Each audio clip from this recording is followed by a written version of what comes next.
During a dinner, my parents said they would leave the entire inheritance to my spoiled sister, so I stopped paying their bills, but they forgot the final balloon payment on the house was already past due. My name is Owen. I'm 36 years old, and I work as a charge nurse in the cardiac intensive care unit at Rush University Medical Center, one of the busiest and most demanding hospitals in Chicago. For most of my adult life, I genuinely believed I belonged to a normal family with the ordinary difficulties that every American family carries quietly behind closed doors. I never once imagined that everything would change completely because of a single phone call on a cold Tuesday evening in November. I was in the break room finishing my charting and reviewing the next week's staffing grid when my phone buzzed against the metal table. The word "Mom" lit up the screen, which was already unusual. She normally only called on Sunday afternoons for our scheduled weekly conversation or when something was wrong and she needed something immediately. "Owen, honey." Her voice sounded different, more careful and rehearsed than usual. "I need you to come to the house for dinner this Saturday. It's important that you be here." She paused for a long moment before adding, "I'm making your grandmother's pot roast, the one you always asked me for when you were little." That caught me completely off guard. My grandmother's pot roast. She had not cooked that in at least 6 years, not since I graduated nursing school and started pulling 12-hour shifts. Somewhere along the way, our family dinners had become rare, and when they did happen, they almost always ended in some kind of tension, mostly because of my younger sister Sloane, 30 years old, who could turn any quiet gathering into a performance or a request for money. "What's important, Mom?" I asked, already running through the possibilities in my head. Maybe my father was sick. Maybe Sloane had finally run one of her businesses into a hole too deep to climb out of. Maybe there was some new emergency that only I could pay for. "You'll find out on Saturday," she said. "Just come, 7 o'clock. It matters for the whole family." Her tone left me uneasy in a way I couldn't name. There was something final in it, as if she was about to announce a decision that had already been made and sealed without me. It was the same voice she used when I was a teenager and had crossed some line, formal and a little distant, but completely decided. I agreed to go, more out of curiosity than any real desire to spend an entire evening in that house. The last several years had grown steadily more strained. After my father took his early retirement from the freight company where he had worked for almost 30 years, and my mother stopped substituting at the elementary school, I had been helping them financially in a quiet and consistent way. It was never a fortune. $600 a month transferred straight into their checking account, but it made a real difference in the thin retirement budget they lived on. On top of that, I covered my father's supplemental heart medication plan, which ran a little over $250 a month, and I stepped in whenever the furnace died, or the property taxes came due, or a birthday needed a gift that actually meant something. It was my silent way of paying back everything they had given me. At least that was the story I told myself. When I forced myself to be honest, though, I had to admit that the way I was raised had never really matched the way Sloane was raised. I worked the register at a hardware store from the time I was 15, buying my own clothes, my own school supplies, my own everything. Sloane got an allowance of $60 a week for doing almost nothing, and when she turned 17, my parents handed her the keys to a nearly new hatchback, so she wouldn't have to, in my mother's words, feel left behind. I drove my father's rusted pickup with the broken heater until I was 23 and had finally saved enough to buy something of my own. While I worked as a nursing assistant on weekends and pulled overnight shifts to pay my own tuition, my parents fully funded Sloane's rotating series of dreams. First a jewelry line, then a wellness coaching certification she never used, then a boutique that lasted 8 months, then a candle brand, then a stretch of 2 full years where she was going to be a lifestyle influencer and simply needed a little support while she built her audience. I could have made a list of it, and some nights, lying awake, I did. When Sloane totaled the hatchback at 19, driving too fast on a wet road, my parents quietly bought her a newer one and never once raised their voices. When I dented the tailgate of that old pickup at 17, I paid for the bodywork myself out of 2 months of hardware store paychecks because it never even occurred to me to ask them. When Sloane wanted to go to a private art college out of state, my parents co-signed the loans without blinking, and when she dropped out after 3 semesters, they covered the balance so her credit would stay clean. When I chose the state nursing program because it was what I could pay for, no one offered me $1, and I never resented it because I honestly believed that was just how it worked, that you earned your own way. It took me until I was a grown man to understand that it was only how it worked for me. There was the wedding that never happened, the one Sloane planned for a man who left 3 weeks before the date, where my parents ate a $14,000 deposit without a word of complaint and told her it wasn't her fault. There were the 2 separate times they paid off her credit cards, the second time larger than the first, and made her promise it was the last, and believed her both times. And through all of it, whenever a birthday came, the card they gave me had a modest check inside, and a note that said how proud they were of how self-sufficient I had become, as if my not needing anything were the gift I gave them, the one thing they never had to worry about. Meanwhile, the thing they worried about constantly, the thing they poured every spare dollar into, was Sloane. And somewhere along the way, I had come to understand, without ever saying it out loud, that in that house being a problem was the only reliable way to be loved. But I tried not to dwell on any of it. Families are complicated, I told myself. Maybe my parents just wanted me to learn independence early. Maybe they saw that I could handle more on my own. Maybe it was even a kind of compliment, a quiet vote of confidence in the son who never needed rescuing. On Saturday, I arrived at exactly 7 at the 2-story Colonial in Naperville where I grew up. The house was spotless, the way it only ever got when my mother wanted to impress someone or mark an occasion. Every surface shined. There were candles lit on the dining table, and the heavy, unmistakable smell of pot roast filled the whole first floor, mixed with the scent of the rolls she only made for holidays. Sloane was already there, curled into the corner of the good sofa like a guest of honor, scrolling on her phone. She had dressed up more than usual, and she looked up at me with a smile that stretched a little too wide. "Owen, hey, so good to see you. How's the hospital? Mom said you might be getting that nurse manager role." I answered politely, thanked her for asking, and confirmed that yes, there were some real opportunities on the horizon. I noticed my father was wearing a collared shirt instead of his usual flannel. My mother had done her hair. Something important was clearly coming. Dinner itself was strange, almost too pleasant, the kind of forced harmony that made the hairs on my neck stand up. My parents asked detailed questions about my work, about the patients I had pulled back from the edge that week, about my plans. I asked Sloane what she was working on now, and to my surprise, she had a relatively coherent answer about a new brand partnership. My father told his same 3 retirement jokes, and everyone laughed on cue. My mother poured a bottle of wine that only ever appeared at weddings and funerals. It was almost normal. It was almost the family I had once believed we were. It was when the plates were cleared and my mother brought out a bakery cheesecake, far too expensive for an ordinary Saturday, that she cleared her throat and exchanged a long, meaningful look with my father. "Well," she said, using the soft voice she saved for announcements, "your father and I have some very important news to share with the two of you tonight." My father sat up straighter, settling into the formal, weighty posture he adopted whenever he wanted to seem like the head of something. After a lot of thought and a few meetings with our attorney, we finalized our will this week. The whole mood at the table shifted in an instant. My stomach tightened on its own, that cold, sinking sense that something bad was already in motion and could not be stopped. Sloane, I noticed, did not look surprised at all. If anything, she looked pleased, like someone waiting for a curtain to rise on a show she had already seen. After careful consideration, my mother continued, turning to smile warmly at my sister. "We've decided to leave the house here in Naperville and the lake cabin up in Michigan entirely to Sloane." The words landed in my head with a strange, distorted echo. The house where I grew up, where I shoveled the driveway every winter from the age of 10, where I sat with my father through 2 hospital scares and drove him to every follow-up. The cabin on the lake in Michigan where we spent 2 weeks every August, where I taught Sloane to swim off the end of the dock, where I spent 3 summers cutting grass and painting docks for the neighbors to bring money back to the family. "It's the fair thing to do," my father added, speaking only to Sloane, as if I had quietly left the room. "The house is worth around $320,000 now. The cabin is worth about $180. Together they'll give you a real foundation, sweetheart, something solid to finally build on." I opened my mouth and nothing came out. Sloane was already glowing, already somewhere else, probably picturing the lake photos. "And me," I finally managed to say, my voice sounding distant and unfamiliar even to my own ears. My mother gave me the look, the patient, gentle, condescending look I had known since I was a boy, the one she used every time I asked why the rules were different for my sister. "Owen, honey," she said, in a tone that tried to be kind and only managed to be patronizing, "you have a wonderful, stable career. You make good money at the hospital. You have your own place in the city, your own car, your whole life together. You don't need our help. Your sister is still finding her footing," my father said, using the exact phrase I had been hearing for a decade. "She needs the support more than you do. You already made it." Finding her footing at 30, after an entire decade of finding her footing on other people's money, specifically on my money, on my overnight shifts and my missed weekends. I felt my face go hot with a mix of anger, humiliation, and pure disbelief. The irony of it hit me square in the chest. I was being deliberately cut out, punished, precisely because I had been responsible, because I had worked hard, because I had built something stable on my own. It was as if every double shift, every night I studied instead of going out, every dollar I saved instead of spent, had been one enormous strategic mistake. "Let me make sure I understand this," I said, working to keep my voice level and calm. "You're cutting me out of the will completely because I was too responsible, because I worked too hard, because I never needed rescuing." "It isn't like that, Owen," my mother sighed, as if I were a slow child refusing to grasp something simple. "It's just that you already have everything you need. You don't need us." "What I don't need," I said, "is to keep funding a grown woman who has never once had to face a consequence in her entire life." The words came out sharper than I intended, but I found I could not stop them. 20 years of swallowed frustration had finally found a crack to leak through. Sloane finally decided to join the conversation. "Wow, Owen," she said, wounded and theatrical. "This isn't even about you. It's about what's fair. You were always the golden child, the one everything came easy to. You were always more capable than me. Easy." I laughed, and there was nothing nothing warm in it. It was a flat, disbelieving sound. Easy, Sloan. Do you remember me studying past 2 in the morning through all of high school? Do you remember me working 40 hours a week while carrying a full nursing load? That wasn't easy. That was work. That was sacrifice. My father, clearly done with the direction of the evening, brought his closed fist down on the table hard enough to rattle every plate and glass. That's enough. This decision is final. We are your family, and you will respect our wishes. Period. And something inside me went quiet. Not loud, not furious, just quiet and cold and completely clear. A calm, exact understanding of precisely where I stood in the order of this family. For 20 years, I had been the dependable one, the one who paid, the one who fixed things, the one who never asked for anything back. And my reward for 2 full decades of that was to be erased from the will because I had made the mistake of not needing them. You know what? I said, standing up slowly from my chair. You're right. I really am too independent. I'm so independent that I no longer need to keep financially supporting a family that clearly doesn't consider me one. Owen, what is that supposed to mean? My mother asked, and for the first time all night I heard a thread of real alarm in her voice. It means exactly what it sounds like, I said, picking up my coat. If I'm too independent to be included in this family, then you're too independent to keep receiving my money. The $600 a month, Dad's medication plan, the furnace, the taxes, the gifts, all of it ends tonight. You can't be serious, Sloan said, sitting up straight for the first time all evening. I've never been more serious in my life. If I'm not family enough to inherit, you're not family enough for my charity. Owen, please, let's sit down and talk about this like adults, my mother said, rising quickly from her seat. There's nothing left to talk about. You made it perfectly clear tonight exactly what my place in this family is, and exactly what it's worth. I pulled open the front door. Good luck finding someone else willing to bankroll the golden child. Owen James, you come back here right now, my father shouted in his most commanding voice. But I was already down the porch steps and walking toward my car with steady, even strides. I could hear the voices rising behind me inside the house, sharp and overlapping, but I did not turn around. Not once. I did not look back. For 20 years, since the first day I clocked in at that hardware store at 15, I had been the responsible one, the one who paid without being asked, the one who quietly solved every problem the family created. And my official reward, after 2 full decades of that, was to be deliberately written out of the will because I had committed the crime of being independent. Fine. If they wanted a real demonstration of independence, I was about to give them one they would never forget. The whole drive back into the city, my mind was moving fast, sorting not just the anger and the humiliation, but the practical reality of what had just happened. It was never really about the money. $500,000 in property is not nothing, but that was not the wound. The wound was that my own parents had quietly reduced me to a convenient bank, useful for solving emergencies, but not worthy of being treated as a son. I got back to my apartment in the West Loop, a modest place I had bought 4 years earlier after saving carefully and passing on every luxury my coworkers took for granted, and I sat down at my kitchen table and opened my laptop. If I was going to do this, I would do it completely. First, I logged into my bank and canceled the automatic $600 transfer to my parents' account. A few clicks, and it was done. Second, I made a note to call the insurance company first thing Monday to remove my father from the supplemental medication plan I had been quietly funding for 3 years. That was a savings of $250 a month for me and a new bill of $250 a month for them. Third, I went through every other recurring expense tied to that family. The lawn service I had set up when my father's knees got bad, the streaming accounts on my card, the property tax shortfall I covered every single year without ever mentioning it, the holiday dinners I paid for in full, all of it gone. My phone rang 4 times that night. I did not answer a single call. For the next 3 weeks, I went completely silent. I did not answer calls, did not return texts, did not show up for the standing Sunday visit. It was as if I had simply stepped out of their lives entirely. At work, I threw myself in harder than I ever had. I picked up extra shifts whenever they were offered, volunteered for the difficult cases, sat down with my director to talk seriously about the manager track and where it could lead. If I was going to be independent, I was going to be spectacularly good at it. It was during one of those long, focused weeks that I stumbled into something that would end up changing everything. A coworker of mine named Priya, who worked in the hospital's finance office, mentioned over coffee that her cousin was a real estate broker who worked almost exclusively with small investors buying rental property. Have you ever thought about getting into real estate, Owen? She asked, stirring her cup. With your income, your credit, and how stable your job is, you'd be an ideal candidate for an investment loan. Most people can't get financing that clean. The conversation planted a small, stubborn seed in the back of my mind. While my family was surely beginning to feel the absence of my $600 a month, I was, for the first time in years, keeping that money. Between that and everything I no longer spent on gifts and favors and quiet rescues, a real amount was starting to pile up in my savings account, growing a little more every week. But the true turn came on a gray Thursday afternoon, exactly 3 weeks and 1 day after that dinner, when my phone rang in the middle of my shift. It was my mother. When I finally answered, out of of curiosity more than anything. Her voice was nothing like the one I knew. Not condescending, not controlling. She sounded frightened, small, and desperate. "Owen," she said, and I could hear immediately that she had been crying. "Please, I need to talk to you. It's a real emergency this time." "What happened, Mom?" I asked, stepping into an empty consult room and closing the door. "Owen, we're in serious financial trouble." Her voice shook so badly the words barely held together. "The electric bill came, and it's almost $500, and we can't cover it. Your father's medication lapsed, and the pharmacy wants $900 to reinstate it with the penalty, and Sloane's car." She stopped, embarrassed. "Sloane's payment is 2 months behind, and they're talking about taking it back." It was almost fascinating, in a cold, clinical way, how fast the consequences arrived once I stopped being the family's private bank. "And," I said, keeping my voice flat and even, "and, well, we never really added up how much you were quietly carrying every month. Your sister still hasn't landed anything steady, and your father's pension barely covers the mortgage and the basics." I went very still. "Wait, the mortgage? Mom, you never finished paying off the house." My father had worked at that freight company for almost 30 years. They had lived in that house for over 20. How was it possible they still owed anything at all? The long, mortified silence on the other end told me everything before she said a word. We refinanced a few times over the years," she finally admitted, "to fix up the house, to help your sister through some rough patches, to cover a couple of medical things." Her voice dropped lower with every clause. "And now the final balance is coming due, and it's a lot faster than we planned." "How much, Mom, and when?" "The mortgage company set a final settlement. Owen, if we don't pay the balance in full within 12 days, the bank starts foreclosure. We owe $74,000. I almost dropped the phone. $74,000 on a house they had bought for less than $100,000 more than 2 decades ago. "How?" I said slowly. "How did you get here?" "It was a lot of small things over a lot of years," she said. "The $9,000 for Sloane's boutique build-out, the $11,000 when her candle inventory didn't sell and she couldn't pay the supplier, the $22,000 kitchen remodel, the trip to Italy for our anniversary. Each item on the list was just another expensive justification for a life lived beyond its means, and the whole shape of it was becoming painfully, perfectly clear. While I had saved every dollar and worked myself to the bone building real independence, my parents had quietly mortgaged their entire future to keep my sister comfortable and never once let her fall." "And Sloane can't help?" I asked, already knowing the answer. "Owen, you know she doesn't have that kind of money. She can barely make rent on her studio, and she moved back into your old room last month after her lease fell through." Of course she had. Sloane was living back in the house, sleeping in my old bedroom, at my old desk, while my parents drowned in debt they had taken on for her. "Mom," I said carefully, choosing every word, "are you calling to ask me to pay the $74,000 mortgage?" We were hoping to talk about some options," she said. "Options, as if I were a lender and they were negotiating terms." "And what exactly would be my guarantee," I asked, "that this same thing doesn't happen again in a year?" "What do you mean, honey? What do I mean?" "Mom, you deliberately cut me out of the will less than a month ago, and now you want me to hand over $74,000 to save a house I will never, ever inherit." Another long, telling silence. "Owen, about the will," she said quietly. "Maybe we can revisit that. Maybe we were too hasty." There it was. Finally, we were getting to the interesting part. "Revisit it how exactly?" I asked. "Well, maybe we moved too fast. Maybe we can find something more balanced, something that works for the whole family." I leaned back against the wall of the consult room and looked out the narrow window at the traffic crawling along the expressway below. It was remarkable how completely the balance of power shifts once you are the one holding the money. "What kind of balanced solution do you have in mind, Mom?" I asked. "We can change the will again," she said, the words tumbling out now. "We can put you back in. Divide everything fairly, 3 ways of course, I mean between you and, well, evenly. Put me back in, as if my inclusion were a generous favor and not the thing that should have been automatic from the start." "Mom, let me make sure I understand the offer," I said. "You want me to wire $74,000 right now to save 2 properties that you may or may not decide to leave me at some undetermined point in the future. It isn't like that." "It's exactly like that," I said, cutting her off gently. "You had years to be fair the first time. You had weeks after that dinner to reconsider. You only want to include me now because you found out you need my money. Owen, we're your family. Family helps each other. Family also treats its children as equals," I said. "And you made it very clear that you don't consider me one." I let the silence hang for a while, long enough for the full weight of it to settle on both of us. And then I did something even I did not fully expect. "But I'll help you," I said. I could hear the relief break across her breath like a wave. "But I have one condition, and it is completely non-negotiable. Anything, Owen, anything. I want both properties, the house in Naperville and the cabin in Michigan, transferred entirely and exclusively into my name. Not split, not shared, not a percentage. Mine, with clean legal documents, signed and recorded. Owen, that isn't fair to your sister. Fair." I laughed, and it was not a kind sound. "You want to talk to me about fair? What part of writing me out of the will was fair? What part of using me as a bank for a decade was fair? What part of any of this was was ever fair, but Sloan would be left with nothing, my mother said. Sloan is a 30-year-old woman who needs more than anything on this earth to finally learn how to stand on her own, and the two of you need to learn that decisions have consequences. I let another pause stretch out. These are my terms, and they are final. Both properties into my name alone. The documents signed and recorded by 5 o'clock tomorrow afternoon, and the moment they are, and only then, I will wire the $74,000 to save the house, or you find the money somewhere else. Owen, you can't be serious. This would leave your sister with nothing at all. My sister had everything until 3 weeks ago, and I had nothing. Now I'm offering her exactly what you offered me. Nothing. The silence on the line stretched for what felt like 2 full minutes. I could picture the frantic, whispered conversation happening in that kitchen. My father pacing, Sloan in tears, my mother with her hand over the phone. I need to talk to your father and to your sister, she said finally, sounding utterly defeated. You have until 5 o'clock tomorrow, I repeated. After that, the offer is gone for good. I hung up, set the phone on the counter, and stood there for a moment with my heart hammering against my ribs. I had just made the biggest move of my entire life, and there was no taking it back. The next 48 hours were a full theater production of family drama. My phone rang almost without pause. First my father, with his booming, authoritative voice. Then Sloan, trying a different angle entirely. Then my mother again, softer, then harder, then softer again. I let every call go to voicemail, but I listened to each one carefully. My father left a message calling me ridiculous and cruel and childish, ordering me to call him back so we could talk like reasonable men. Sloan's messages were a masterclass in manipulation, drifting from tearful nostalgia about our childhood to sharp accusations that I was destroying the family, to a strange, wheedling suggestion that we could be partners, that she could help manage the properties, that there was a version of this where we both won. There was no version where we both won. That ship had sailed the night they handed her my inheritance and told me I was too successful to deserve any. But it was my mother's final message, late on the second night, that told me it was over. Her voice was flat and quiet and completely resigned. Owen, your father and I talked with Sloan, and we spoke to our attorney, Ms. Delgado. You win. She'll be at the house tomorrow at 2 to change the will exactly the way you asked. Both properties into your name. Please call so we can arrange the transfer. Win. As if this were a game of cards and not a question of whether my own family saw me as a person. The next afternoon, I left the hospital early and drove out to Naperville. The air in that house was thick and heavy the moment I walked in. Sloan sat rigid on the sofa, her eyes red, not looking at me. My parents seemed to have aged a decade in 3 weeks. There were new lines around my mother's mouth, and my father sat hunched in a way I had never seen from him. Ms. Delgado, their attorney, a composed woman in her 50s who had handled their affairs for years, was visibly uncomfortable with the whole scene. Owen, she said as she greeted me, I'm obligated to ask whether you are absolutely certain about these changes. This is a significant and permanent decision. I'm completely certain, I said, holding her gaze. For the next hour, we went through every document. The will was fully rewritten, placing both the Naperville house and the Michigan cabin entirely and exclusively in my name. Every clause was read aloud. Every line was explained. Every consequence was made plain. When it came time to sign, I saw the tears standing in my mother's eyes. She dabbed at them with a napkin, but there was no hiding it. It's done, Ms. Delgado said quietly, sliding the papers into her folder. Everything is legal, recorded, and final. And at that exact moment, I took out my phone, opened my banking app, and with a few taps sent $74,000 straight to the mortgage company. The transfer cleared and confirmed in real time. Done, I said to the room. The mortgage is paid in full. You won't lose the house. The relief that washed over my parents' faces was almost physical, as if a mountain had been lifted off both of them at once. But Sloan, who had been silent the entire time, finally broke. Congratulations, Owen, she spat, her voice trembling with fury. You got exactly what you wanted. I hope you're proud of yourself for tearing this family apart. I didn't tear anything apart, I said, perfectly calm. I just used the same logic you all used on me. If I didn't deserve to inherit because I was too independent, then you don't deserve to own property you were too dependent to keep. Owen, my mother tried, we're still your family. That has to count for something. It does, I said, standing and picking up my coat. It counts for a great deal. It means that someday, hopefully many, many years from now, I will decide what happens to these properties. Maybe I'll be more generous than any of you ever were with me. Maybe I won't. That will depend entirely on how you all treat me from this day forward. I walked out of that house the legal owner of $500,000 in real estate. But more than that, I walked out with my dignity fully intact for the first time in 20 years. 3 days later, Sloan showed up at my apartment building unannounced, buzzing my unit over and over until I finally let her up, mostly to keep her from making a scene in the lobby. She came through the door already talking, already furious, nothing left of the wounded performance from the dinner. You have to undo it, she said. You have to call the lawyer and undo it. This is insane, Owen. You can't just take a whole house. I didn't take anything, I said, closing the door behind her. Mom and Dad signed it over, freely, with their attorney sitting right there. Because you blackmailed them, she said. Because you held the mortgage over their heads. I paid their mortgage, I said. $74,000 $50,000 of my own money so they wouldn't lose the house to the bank. If I had wanted to blackmail anyone, I would have simply done nothing and let the whole thing collapse. That would have cost me $0. Instead, it cost me $74,000. Explain to me how that is the blackmail. She stood in the middle of my living room, looking around at the modest, careful life I had built, and I watched some old reflex kick in behind her eyes. This place is small, she said. You could sell one property and buy something twice this size. You don't even need both of them, Owen. You have your salary. You have savings. Why do you need the house and the cabin? There it was again, the exact sentence my parents had used on me at that table. You don't need it. As if need were the only thing that entitled a person to keep what was theirs. Say that again, I said. Say what? That I don't need it. Because that is the whole reason I am not in that will in the first place, Sloan. Because I didn't need it. You are using the same logic Mom and Dad used to cut me out, except now it is inconvenient for you, so suddenly it is monstrous. She had no answer for that, so she reached for the next thing the way she always did. Fine, she said. Keep the house. I don't even care about the house. But the cabin. The cabin is different. That place means something to me. I have so many memories there. You have memories, I repeated. Sloan, do you remember who taught you to swim off that dock? She blinked. What? Do you remember who painted that dock 3 summers in a row and mowed half the lake road and handed the money to Mom so we could keep going up there? It wasn't you, and it wasn't Mom or Dad. It was me. You have memories of that cabin. I have a work history at it. Those are not the same thing. And you don't get to keep the one and hand me the bill for the other. You are being cruel, she said, and her voice cracked. But it was the old crack, the practiced one, the one that had gotten her out of everything her whole life. It did not work on me anymore. I am not being cruel, I said. I am being clear. For 30 years, cruel was just the word this family used whenever the money stopped. Dad was cruel when he made you keep a summer job for 6 weeks in high school, remember? You cried for a month, and Mom caved and paid you the same amount to quit. That is the house we grew up in. The one where cruel only ever meant the money stopped. She stared at me, and for a second I thought something real might land. Then she squared her shoulders. Mom and Dad will never forgive you for this, she said. Maybe not, I said, but they will cash the payment that saved their house, and so will you. The day you figure out you have nowhere else to live. I opened the door for her. She left without another word, and I stood there afterward waiting to feel guilty, and the guilt never came. Over the next 2 weeks, while my family sat in the wreckage of what had happened and tried to adjust to the new reality, I got to work on a plan I had been quietly building during all those sleepless nights. The first thing I did was ask Priya for her cousin's number. His name was Grant, and he had spent 15 years turning ordinary houses into steady income for people who knew how to be patient. Owen, he said at our first meeting, spreading photos across the table, you are sitting on 2 exceptional assets. Naperville is one of the strongest rental markets in the entire region. Families line up for good school districts, and yours is a 4-bedroom in a district people fight to get into, and a private lakefront cabin in harbor country. He shook his head slowly. Do you have any idea what those rent for in the summer? He laid out a full plan. The Naperville house, with its 4 bedrooms and its location, could easily bring $2,800 a month from a young family on a long lease. The Michigan cabin, cleaned up and modernized, could pull anywhere from $1,500 to over $3,000 a month depending on the season, and far more than that if it was run as a weekly summer rental for vacationers. With a smart renovation on the cabin, mostly the kitchen and the main bathroom, Grant said, you're looking at a conservative gross of somewhere around $48,000 a year across both properties. $48,000 a year. Almost exactly the $74,000 I had put in, earned back every year and a half, and then flowing to me forever after that. I hired a property management company that same week to handle everything. The tenant screening, the maintenance, the collections, the paperwork. For the first time in my life, I was not just a nurse. I was an investor. The cabin renovation took 6 weeks and cost $14,000. New kitchen, updated bathroom, the old hardwood floors sanded and refinished, and a wide new deck built out over the water with a clear view down the length of the lake. When it was finished, it did not look like my family's tired old summer place anymore. It looked like something out of a magazine. Grant had been right about the market. Within 2 weeks of the cabin being listed, we had a family from Grand Rapids ready to sign a summer season lease at $3,000 a month, thrilled to have found a real lakefront place at all. The Naperville house went even faster. A young couple with 2 small kids and a third on the way fell in love with it on the first walkthrough and signed a 2-year lease at $2,800 a month. But the real satisfaction came 2 months later when I opened my first statement from the management company. Not only were both properties producing clean, predictable income every month, I had already been approved for financing on a third, a small duplex in Berwyn that needed nothing but paint and patience. I was building a real portfolio out of the money that should have been my inheritance in the first place. I still remember the first month both checks landed at once, the $2,800 from Naperville and the $3,000 from the lake, deposited into my account on the same gray morning while I was pulling a double in the unit. $5,800 in a single month from 2 properties my family had decided I was too successful to deserve a share of. I sat in the break room and did the math I had done 100 times as a teenager, except backward now. 3 summers of of cutting grass and painting docks at that cabin had earned me maybe $2,000 total, money I had handed straight to my mother for gas and groceries so we could keep making the drive. That same cabin now paid me more than that in 3 weeks, and it paid me while I slept, while I worked, while I did absolutely nothing at all. The boy who had scrubbed that dock for the family now owned the dock, and the family no longer set foot on it. I did not feel cruel about that. I felt for the first time in my life like the arithmetic had finally been corrected, like a number that had been written wrong on a board for 20 years had quietly been erased and set right, and no one could ever write it wrong again. It was during that stretch that my mother called again, after weeks of silence. "Owen, honey, we need to talk about something." "About what?" I asked. "About the house. We got a letter from a property management company. It says we have to be out in 30 days. Ah, so they had finally discovered the next part of the plan. "Oh, that," I said, as casually as if she had mentioned rain in the forecast. "Yes, I found wonderful tenants for the house. The Barrett family. 2 little kids and one on the way. They move in next month. They are absolutely thrilled about the school district." There was a long, ringing silence on the line. "Owen," my mother said, her voice starting to break. "You can't be serious. This is our home. We've lived here for over 20 years. We raised you here." "It was your home," I corrected, gently but firmly. "Now it's my investment property. And like any responsible owner, I'm putting it to work." "But where are we supposed to go?" she said. "Where are we supposed to live?" "I'm sure you'll find something that fits the budget," I said. "I've heard there are some reasonable options out in Cicero and Berwyn." Reasonable options. Both of them a long, hard step down from Naperville, with rents an aging couple on a thin pension could just barely manage. "Owen, you can't evict us from our own house," my mother said, the desperation rising in her voice. "Technically, it stopped being your house the day you signed the papers," I said. "And technically, I'm not evicting anyone. I'm simply exercising my rights as the legal owner. You have 30 days, which is exactly what the law requires." I could hear a commotion behind her, raised voices, someone crossing the room fast. She had clearly put me on speaker. "This is revenge, pure and simple." That was Sloan, close to the phone now, shaking with anger. "You planned this from the start. You vindictive, cold-hearted." "No, Sloan," I said evenly. "Revenge would have been letting the bank take the house and watching all of you end up with nothing. I saved that house with my own money. Now I'm using it to build something. That's not revenge. That's business." "Owen," my father cut in, seizing the phone, his voice thick with wounded authority. "This is absurd. You spent $74,000 just to throw your own parents out on the street." "I invested $74,000, I said, "to acquire 2 valuable properties that now pay me every single month. Financially, it was one of the smartest things I've ever done." "And the cabin?" my mother asked, her voice hollow. "The cabin, too." "Also rented," I said. "A lovely family from Grand Rapids has it for the whole summer. $3,000 a month, and they're taking beautiful care of it. The cabin where I had taught Sloan to swim, where I had spent 3 teenage summers cutting other people's grass to bring money home, was now earning more in a single month than I had made in an entire summer of that work." "You set us up," Sloan said, and under the fury there was something almost like awe. "You planned every bit of this." "I didn't plan anything," I said. "You created this the night you all decided I wasn't family enough to inherit. I just responded, in a way that happened to be legal, permanent, and profitable." Then, after a pause, I added, "Honestly, I should thank you. If you hadn't done what you did, I never would have discovered how good I am at this." "Owen, for God's sake, we are your blood," my mother pleaded. "I'm your blood when you need money," I said quietly. When it came to respect, I apparently wasn't. "We can fix this," my father said, trying to shift into negotiation. "We can go back to the original will. Split everything 3 ways, the way it should have been." "Dad," I said, "that ship left the harbor a long time ago, and it's somewhere in the middle of the ocean now. You had years to do the right thing. You chose not to, over and over. So you're really going to leave us with nowhere to go?" Sloan demanded. "You won't be nowhere," I said. "You'll rent a place, like millions of families do every month. Consider it a long overdue lesson in living within your means." The call ended the way those calls always ended now, with shouting and threats and the line going dead. I set the phone down, poured myself a glass of water, and went back to reviewing the numbers on my 3rd property. 2 weeks later, I got a call from Ms. Delgado, their attorney. "Owen," she said, "your parents came to me asking whether there was any legal action they could take against you." "And what did you tell them?" I asked. "That there is nothing," she said plainly. "The will was changed voluntarily, with no coercion in my presence. The mortgage payment was a documented gift with no strings attached, and as the recorded owner of both properties, you have every right to rent them to whomever you choose. There is no case." Then she paused. "Off the record, Owen. In 30 years of doing this work, I have rarely seen a family turn on one of its own the way yours turned on you, and I have almost never seen the person on the receiving end respond so precisely. I understand exactly why you did what you did." I thanked her, and I meant it. But the part I had not seen coming, the part that turned the whole thing from a quiet victory into something my sister would never live down, arrived a few days later through, of all things, my own phone. An old friend from high school messaged me a screenshot and a single line. "Isn't this your family's lake place?" It was a promotional post from Sloan's account. For 2 full years, while she supposedly supposedly built her brand. My sister had been photographing herself at that cabin as if she owned it, posing on the dock, on the deck, in front of the water, presenting the whole thing as her lakefront estate, her creative sanctuary, her proof that she had made it. And now, in the post my old friend had sent me, she was selling something. A summer wellness retreat. 4 nights at her private lakefront property in Michigan. A small group of paying guests, meals and sessions included, deposits required to hold a spot. She had already taken the deposits. She had sold access to a house she did not own, a house that, as of that month, belonged entirely to me, and was leased for the entire summer to a family from Grand Rapids. My phone rang that same evening. It was Sloan, and her voice had none of its usual performance left in it. "Owen," she said, "I need to ask you something, and I need you to just listen for 1 second. "I'm listening," I said. "The cabin. I need it for 4 days in July. Just 4 days. I'll pay you, I'll figure it out, I'll do whatever, but I need those 4 days. "Why?" I asked, though I already knew. "Because I made a commitment," she said, her voice cracking, "to some people, and if I can't follow through, it's going to be really, really bad for me." "You mean the retreat?" I said. "The one you sold spots to. For the lakefront property you told everyone was yours." The silence on the line was total. "You knew," she whispered. "I know a lot of things, Sloan. I know you spent 2 years pretending that cabin was yours. I know you took money from people for 4 nights in a house you have never once had the legal right to enter without permission. And I know that house is rented, in full, to a real family who paid me real money for the entire month of July." "Owen, please," she said, and now she was crying in earnest. "If I have to refund all of them, if this gets out, it's over for me. My whole brand, everything I've built, everything you've built," I repeated slowly. "Sloan, you didn't build anything. You borrowed a house that wasn't yours and a life that wasn't yours, and you called it success. That's the exact thing Mom and Dad were rewarding when they gave you my inheritance. The illusion. I can't refund them," she said. "I already spent most of it." Of course she had. "I could help you," she said suddenly, changing tack, grasping for anything. "We could run them together. The retreats. You own the properties, I bring the audience. We split it. Think about it, Owen. It could be huge." There it was, the same instinct that had run our whole family for 30 years. The second she was cornered, she tried to sell me a partnership in my own house. "No," I said. "Owen, come on. We're talking real money. We're talking a real business." "I already have a real business," I said. "It's called owning the house. You're describing a job you want me to give you, using the asset you tried to take from me to bail you out of a mess you made lying about owning it. Why on earth would I do that?" "Because I'm your sister," she said. "Because family." "Don't," I said. "Do not finish that sentence." She didn't. What followed was a full week of coordinated pressure, the whole family working the same target from 3 directions. My mother called to tell me how ashamed Sloan was, how humiliated, how the guests had started posting angry comments demanding their deposits back, how the word was spreading, and my sister could barely leave the house. My father called to tell me that a real man, a real son, would not let his own sister be publicly destroyed over a few days in a cabin, that it would cost me nothing to just let her have the place for that one weekend and quietly move the tenants. As if I could call a family with a signed lease and small children and simply tell them to leave so my sister could run a scam out of the house they had rented in good faith. Sloan herself sent a long, tearful voice message about how she had always looked up to me, how she knew she had messed up, how she just needed her big brother to catch her one more time,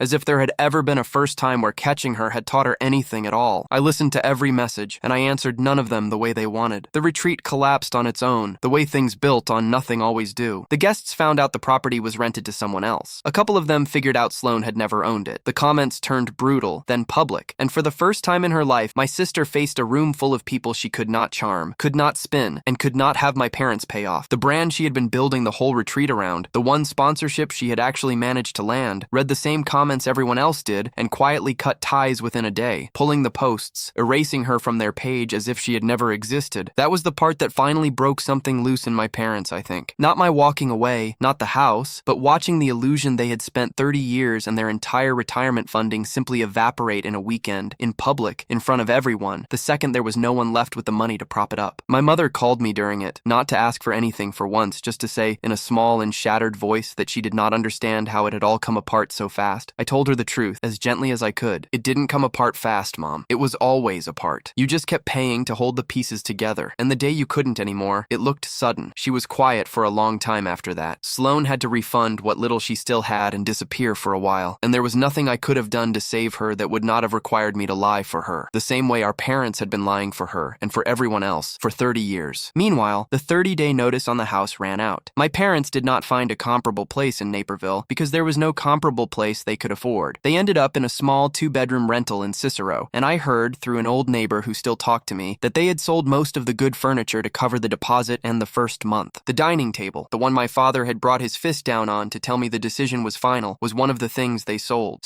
Sloane moved with them into the second bedroom of that little apartment because she had nowhere else to go and no money to go there with. The girl who had spent 2 years photographing herself on a private lake was now sharing a room in Cicero with a fold-out couch and a single window that looked out on a parking lot. And through all of it, my portfolio kept growing. The Naperville house paid me $2,800 a month like clockwork. The cabin paid me $3,000 through the summer and held steady through the fall. The duplex in Berwyn closed. Then I found a fourth property, a small townhouse near the hospital that I could practically walk to. Within a year, I owned 5 doors, all of them producing, all of them mine, all of them built from the exact money my family had decided I was too successful to deserve. I thought that might be the end of it. It was not. Cornered and out of options, Sloane did the one thing she had left. She went public with her own version. She posted a long, tearful video about a cruel, calculating brother who had manipulated his elderly parents, stolen the family home, and thrown them all out onto the street to feed his own greed. She never mentioned the will. She never mentioned the disinheritance, or the $600 a month, or the medication plan, or the $74,000 I had wired to save the house she had been secretly selling to strangers. She just told the part where the responsible sibling became the villain, and for a day or two people believed her, because it is a good story and she has always been good at telling stories. And then it fell apart, the way her stories always did once someone asked a second question. The guests she had scammed recognized her. They came into the comments with receipts, screenshots of her deposit requests, of her calling the cabin her own, of the dates she had promised them, and then vanished on. One of them, it turned out, had already spoken to a lawyer of her own. Within 48 hours, the story had flipped completely, and my sister was no longer the wrong daughter thrown out of her home. She was the woman who had sold a lake house she did not own to people who trusted her. She deleted the video. She deleted the account. And then my phone rang one more time, and it was my father, and his voice had lost every bit of its authority. "Owen," he said, "your sister is in real trouble now. One of those people is threatening to take her to court. She could be charged with something. We don't have the money to help her. And I'm asking you, as her father, please, there has to be something you can do." There it was, the final version of the same request they had been making my entire life. Fix it. Pay for it. Catch her. Make the consequence disappear so she never has to feel it. "Dad," I said, "I need you to understand something, and I need you to really hear it this time. For 30 years, every single time Sloane created a problem, someone stepped in and made it vanish. You did. Mom did. And when the two of you ran out of money doing it, I did, without even being asked. This is the first time in her entire life that she is standing in front of a consequence, with no one between her and it. And the kindest thing I can possibly do, the only thing that might actually help her, is nothing. But she could be charged," my father said. "I know," I said. "And that will be because of what she did, not because of what I didn't do. She'll survive it. People survive consequences every day. It's the one thing this family never let her learn." There was a long silence, and then my father said something he had never once said to me in 36 years. "Maybe we were wrong about you." "Not maybe, Dad," I said. And then he asked quietly whether I would at least talk to her in person one time, not to fix anything, just to talk. And because he asked it plainly, without demanding, without the fist on the table, I said yes. She came to the hospital 2 days later and waited for me in the lobby until my shift ended. When I came out, she was sitting in one of the hard plastic chairs by the window, smaller than I had ever seen her. No makeup, no phone in her hand, no performance left anywhere on her face. "Hey," she said. "Hey," I said, and sat down in the chair beside her. For a while, neither of us spoke. Nurses and families moved past us through the lobby, each of them carrying their own quiet emergency, and we just sat there, the two of us, in the wreckage of ours. "I'm not here to ask you for money," she said finally. "I know that's what everyone thinks. It's what I would think." I waited. "I've been trying to figure out how I got here," she said, "and every time I try, I end up back at the same place. I never had to figure anything out before, not once. Every time I fell, somebody caught me. Mom and Dad, and then you. And I never even noticed you were down there catching me. I thought I was just, I don't know, lucky, talented, special." She laughed, but there was no joy in it. Turns out I was just expensive. I didn't say anything because it was true, and because for the first time in her life she had said it herself without anyone forcing her to. "Do you know what the worst part is?" she said. "When Mom and Dad told me they were leaving me the house and the cabin, I wasn't even surprised. That's how deep it went. I sat at that table and watched them cut you out completely, watched them hand me everything you earned, and my only thought was that it made sense, that I deserved it, that you'd be fine because you're always fine." She looked at me. "I really believed you didn't feel things the way I did. I really believed being strong meant it didn't cost you anything." "It cost me everything, Sloane," I said quietly. "Every single thing you were handed I paid for twice. Once when I earned my own version of it with nobody's help, and once when I paid for yours." She nodded slowly, and the tears came, but she didn't try to use them. That was the difference. There was a time not long ago when those exact tears would have been aimed at me like a weapon, and we both knew it. "Owen," she said, "am I a bad person?" And there it was, the question I had waited my whole life to hear her ask. And now that it was here, I found I did not want to hurt her with it. "No," I said, "you're an untested person. There's there's a difference. Nobody ever let you find out what you were made of, because every time you got close to finding out, somebody paid to take the test for you. That isn't kindness. It's the opposite. They loved you too much to ever let you become someone. Then she asked the real question, the one she had come all this way to ask. Will you ever help me again? And I thought about it, honestly, for a long moment before I answered. Here's how it works now, I said. I am not a bank anymore. Not for you, not for mom and dad, not for anyone. The automatic help, the catching, the fixing, the paying, that part of my life is over, and it is never coming back. But you're still my sister. So if the day comes when you are actually trying, really trying, standing on your own 2 feet and just need a hand up instead of a hand out, then maybe.